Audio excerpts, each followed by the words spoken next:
ৰাজ্য চৰকাৰৰ কৰ্মচাৰীসকলৰ বাবে জনাব বিচাৰিছোঁ এটা ডাঙৰ খবৰ। এইবাৰ 5 দিন একেৰাহে বন্ধ থাকিব কাৰ্যালয়।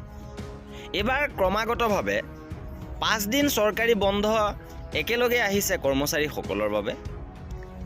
23 জানুৱাৰীৰ পৰা 27 জানুৱাৰীলৈকে বন্ধ থাকিব চৰকাৰী কাৰ্যালয়। 23 জানুৱাৰী নেতাজী দিৱস হিচাপে বন্ধ থাকিব। 24 জানুৱাৰী চতুৰ্থ শনিবাৰ, 25 জানুৱাৰী দেওবাৰ, 26 জানুৱাৰী গণৰাজ্য দিৱস, 27 জানুৱাৰী বাথৌ পূজাৰ বন্ধ থাকিব। আৰু এইদৰে সৰ্বমুঠ 5 দিনকৈ বন্ধ লাভ কৰিব এইবাৰ কৰ্মচাৰীসকলে। 23 জানুৱাৰীৰ পৰা 27 জানুৱাৰীলৈকে বন্ধ থাকিব চৰকাৰী কাৰ্যালয়সমূহ। আৰু শেহতীয়াকৈ যিহেতু বাথৌ পূজা ৰাজ্যিক বন্ধ হিচাপে ঘোষণা কৰিছে, গতিকে 5 দিন সৰ্বমুঠ কৰ্মচাৰীসকলে এতিয়া বন্ধ পাবলৈ গৈ আছে।